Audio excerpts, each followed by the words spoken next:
రక్షకుని జన్మస్థలమా యూదయా బెత్లెహేమా,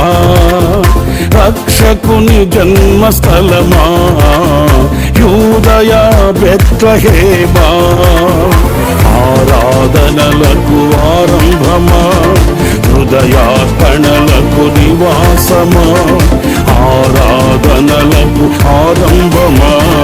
హృదయార్పణలకు నివాసమా, ఎందుకో ఇంత భాగ్యము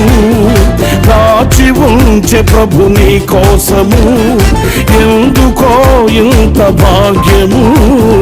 దాచి ఉంచే ప్రభు నీ కోసము,